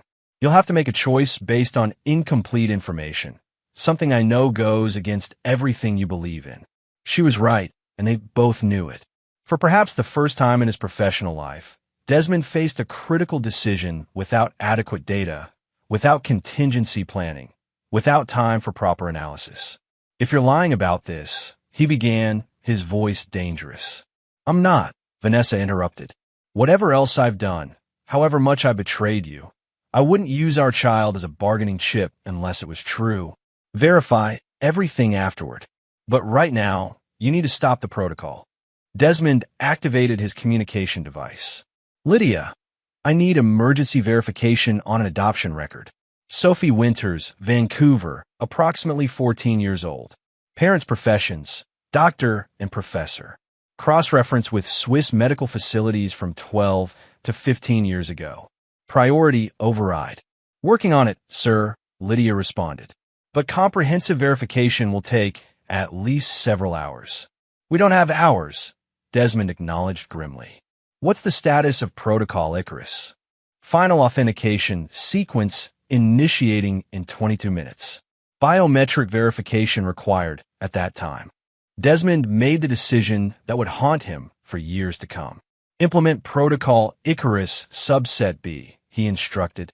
Target-specific execution only. Sir, Lydia's surprise was evident. Subset B restricts information distribution to Nexus Dynamics-related targets only. All other client contingencies would remain dormant. Confirmed. Implement immediately. As Lydia complied, Desmond turned back to Vanessa, his expression unreadable. Nexus Shield will still be exposed. The financial irregularities at Nexus will still be reported. Your professional reputation will still be destroyed. But the broader contingency network will remain inactive for now. Thank you, Vanessa whispered, genuine relief washing over her features. Don't thank me yet, Desmond warned her coldly. If I discover you've lied about Sophie, about our daughter, there won't be a place on Earth where you can hide from what comes next. I understand. For the first time, a flicker of something like respect passed between them.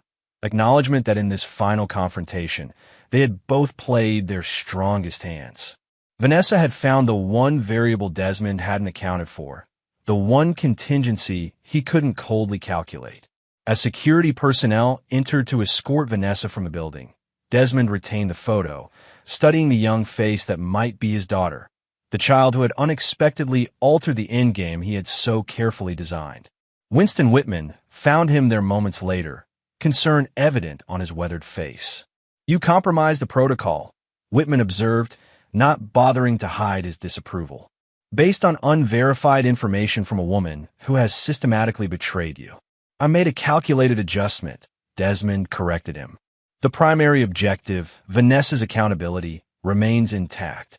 And if she's lying about the child, then Protocol Icarus can be fully reactivated at any time, Desmond replied, his voice hardening again. With certain enhancements I've been considering. Whitman studied him thoughtfully. You know, she still loses everything, even with a modified protocol. Nexus, her reputation, probably her freedom given the financial crimes evidence. Yes, yet you still compromise your master plan based on the mere possibility of a daughter you never knew existed. Desmond finally looked up from the photograph, his expression resolute despite the emotional turmoil beneath. Even the most comprehensive contingency planning can't account for every variable, Winston. Sometimes you have to adapt to new information in real time. A philosophical shift for you, Whitman noted with surprise.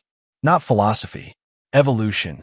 Desmond carefully placed the photo in his jacket pocket.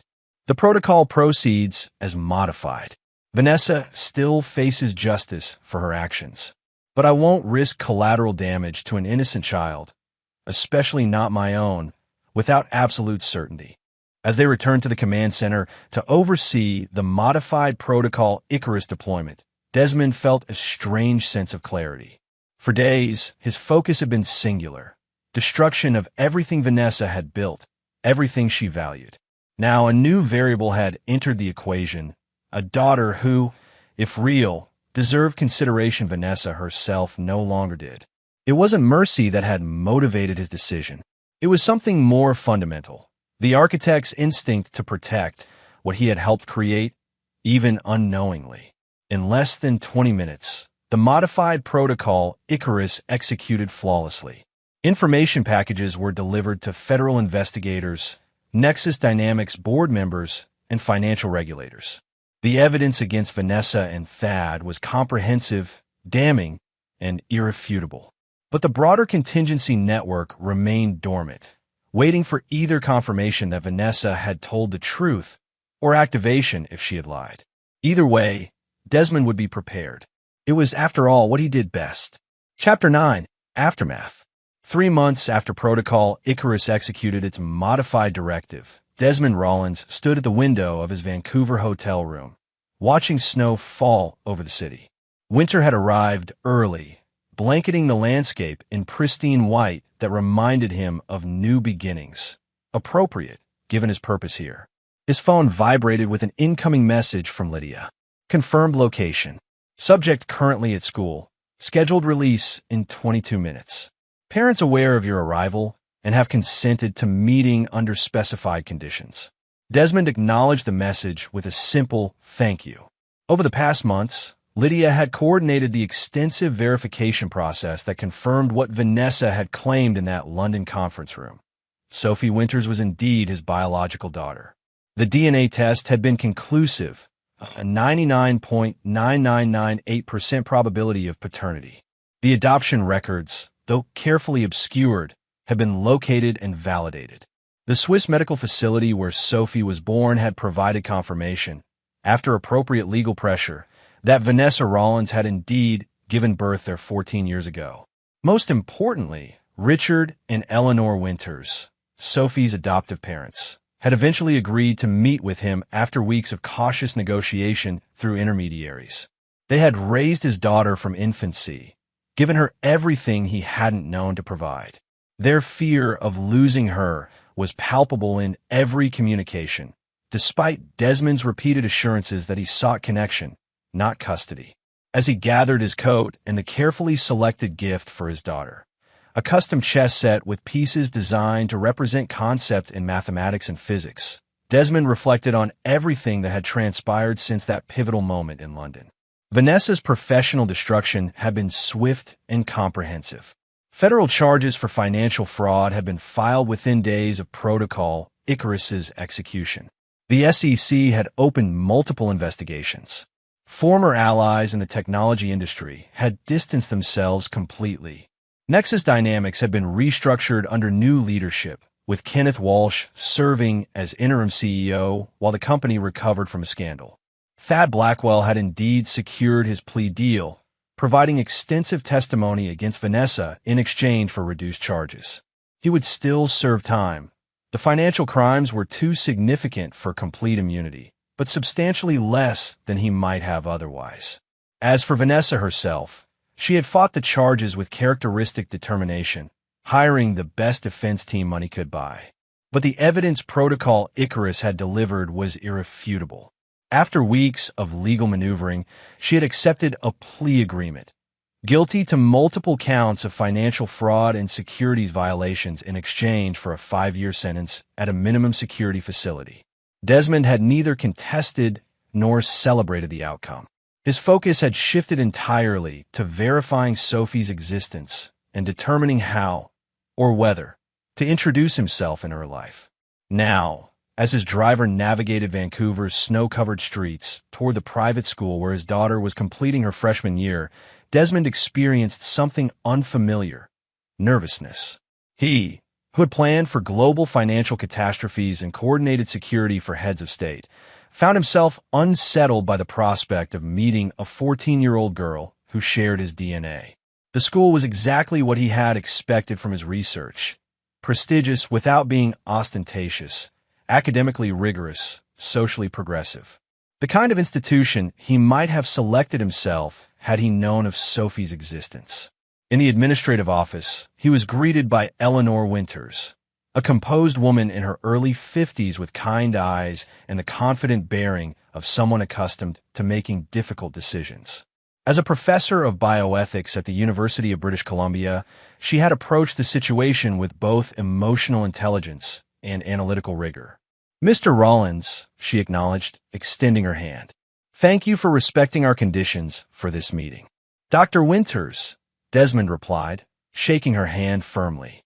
"I appreciate your willingness to facilitate this at all. I know it can't have been an easy decision." "No," she agreed candidly. "But Richard and I have always believed in honesty with Sophie. When we adopted her, we knew this day might come, though we certainly never anticipated the circumstances." "Does she know who I am?" Desmond asked, the question that had preoccupied him for weeks. "She knows you're her biological father. She knows about your professional background, in general terms. And she knows about the situation with her biological mother." Eleanor's expression softened slightly. "She's 14, Mr. Rollins. Naturally curious and remarkably perceptive. She's researched you extensively since we told her about your contact." And her reaction? Cautiously interested. "Sophie processes things intellectually before emotionally, a trait you might recognize." Desmond nodded, unexpectedly moved by this simple connection. "I brought something for her. Not expensive, just personally significant." He indicated the wrapped chess set he carried. Eleanor studied him for a moment before responding. "Richard will bring her here after her last class. They should arrive momentarily. We've arranged for you to use the conference room. Neutral territory, as Sophie requested." As if on cue, the office door opened, and Richard Winters entered, a distinguished-looking man with graying hair and wire-rimmed glasses that complemented his thoughtful demeanor. Behind him, partially obscured, stood a teenage girl. Sophie. Desmond's first thought was how clearly she resembled him. The same dark hair, the same analytical gaze, even the same slight furrow between her brows as she assessed the situation. But there were elements of Vanessa too, the determined set of her jaw, the grace with which she carried herself despite evident nervousness. "Dr. Winters," Desmond greeted Sophie's adoptive father, extending his hand. "Thank you for coming." "Mr. Rollins," Richard acknowledged, shaking his hand briefly before turning to Sophie. "Sophie, this is Desmond Rollins." For a long moment, father and daughter simply observed each other, each taking measure in their own way. Then Sophie stepped forward, offering her hand with surprising formality. "Hello," she said, her voice steady despite the circumstances. "I've read about your work in cybersecurity. It's interesting." "Thank you," Desmond replied, momentarily disarmed by her directness. "It's very good to meet you, Sophie." Eleanor guided them to the conference room, A comfortable space with natural light and a round table that eliminated power dynamics through its design, another indicator of the thought that had gone into this meeting. "We'll leave you two to talk," she said once they were settled. "Richard and I will be just outside if either of you needs anything." When they were alone, Sophie spoke first, surprising Desmond again with her composure. "Mom and Dad explained the situation with my biological mother," she said, watching his reaction carefully. "About the fraud charges and everything. That must have been difficult for you." "It was," Desmond acknowledged, appreciating her directness. "But finding out about you has been the most significant outcome of that situation." "Why did you want to meet me?" Sophie asked, the question both simple and profound. "You didn't know I existed until recently. You could have just continued with your life." Desmond considered his response carefully, recognizing the importance of this moment. "Because you are part of me, Sophie. A part one didn't know was missing. And because I believe you deserve the opportunity to know where you come from, if you choose to. Mom and Dad are my parents," she stated firmly, protective instinct evident. "They've raised me, loved me, been there for everything important." "I completely agree," Desmond assured her. "I have no intention of disrupting the family you have. Richard and Eleanor are your parents in every way that matters. I simply hope that, over time, you might allow me to know you, and perhaps for you to know me as well." Sophie studied him thoughtfully. "Mom says you design contingency plans. Preparations for when things go wrong. That's a good summary of my work, yes. Did you have a contingency plan for finding out you had a daughter?" The question caught Desmond off guard, though he realized it shouldn't have. This insightful directness was exactly what he might have expected from his own child. "No," he admitted with a small smile. "That was one variable I failed to account for. It's been a learning experience." "For me too," Sophie acknowledged, the first hint of vulnerability showing through her composed exterior. "I always knew I was adopted. Mom and Dad were always honest about that. But knowing about you, about my biological mother, it's complicated." "I imagine it is," Desmond said gently. "And I want you to know that this process happens entirely on your terms, Sophie. If you decide you prefer not to pursue any relationship with me, I will respect that decision completely." Sophie nodded slowly, absorbing his words. "I appreciate that.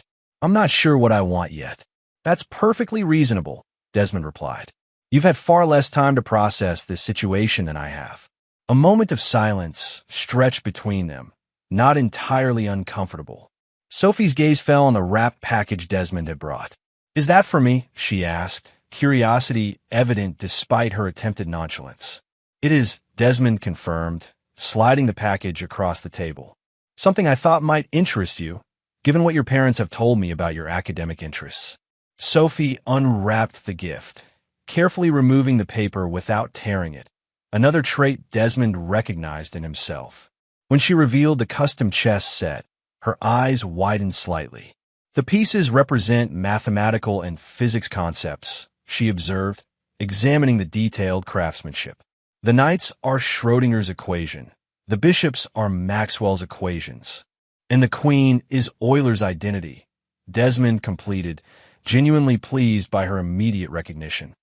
"The most beautiful equation in mathematics, according to many, including me," Sophie admitted, a small smile forming. "How did you know?" "Your mother, Eleanor, mentioned your passion for theoretical physics. I share that interest. It's the foundation of much of my security work." Sophie carefully set up a few pieces on the board, her fingers tracing the intricate equations carved into each one. "Did you design this yourself?" "Yes.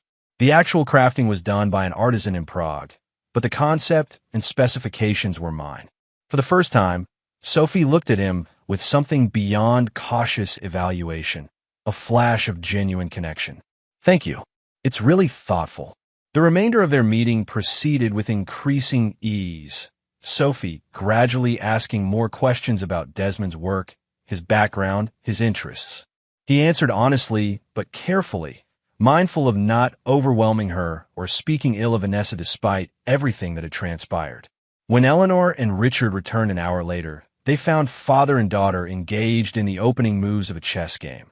Sophie explaining her strategy with animation that belied her earlier reserve. I should go, Desmond said, recognizing that this first meeting had already exceeded expectations. Thank you for this time, Sophie. I've enjoyed meeting you tremendously. Maybe we could do this again, Sophie suggested, surprising both her adoptive parents and Desmond himself. I'd like to hear more about your contingency work. It's relevant to game theory, which I'm studying in my advanced math class. I'd like that very much, Desmond replied, careful to look to Eleanor and Richard for their approval as well. We can arrange something, Eleanor confirmed with a gentle smile. Perhaps next month when Sophie's school term ends. As Desmond prepared to leave, Sophie asked the question he had been anticipating since the moment they met. Will I meet her too? My biological mother. The room grew suddenly still, Richard and Eleanor exchanging concerned glances. That would be her decision, and yours, Desmond answered carefully. Currently, she's serving a sentence for financial crimes, but she'll be eligible for supervised visits if that's something you both want. Did you love her? Sophie pressed, her perceptiveness cutting straight to the heart of matters. Before everything happened? Yes, Desmond acknowledged without hesitation. For many years, very deeply. But not anymore. No, he confirmed, his tone gentle but final. Some betrayals can't be forgiven, Sophie. But that has nothing to do with you or my feelings about meeting you. Sophie nodded thoughtfully. Understand. I'm good at compartmentalizing too. As Desmond departed the school, arrangements made for future contact under terms the Winters family was comfortable with, he felt a profound shift in his perspective. Protocol Icarus had been designed as the ultimate contingency, the fail-safe for when everything else failed.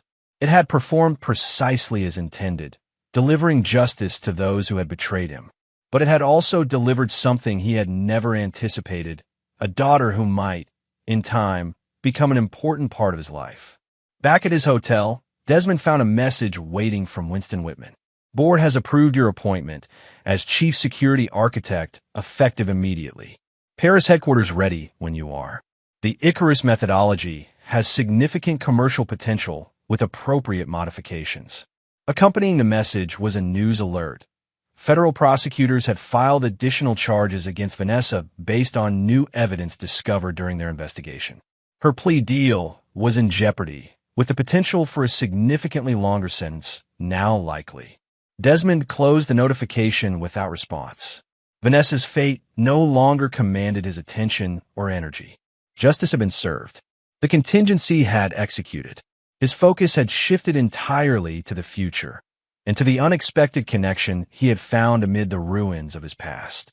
2 days later, as Desmond prepared to depart Vancouver for Paris to assume his new position at Monarch, a final message arrived from Lydia.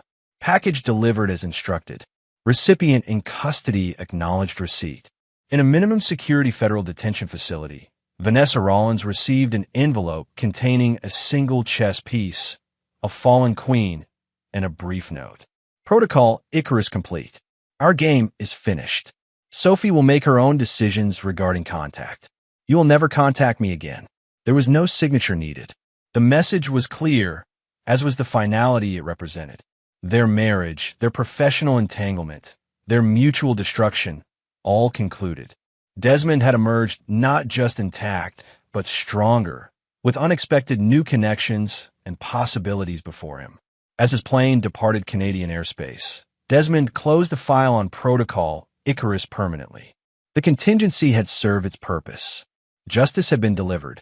The betrayal had been answered with methodical, precise retribution. And the architect of contingencies had discovered that even the most carefully designed systems sometimes produced unexpected, even welcome, outcomes. In Paris, a new headquarters awaited him. In Vancouver, a daughter he had never known existed was considering the possibility of knowing him.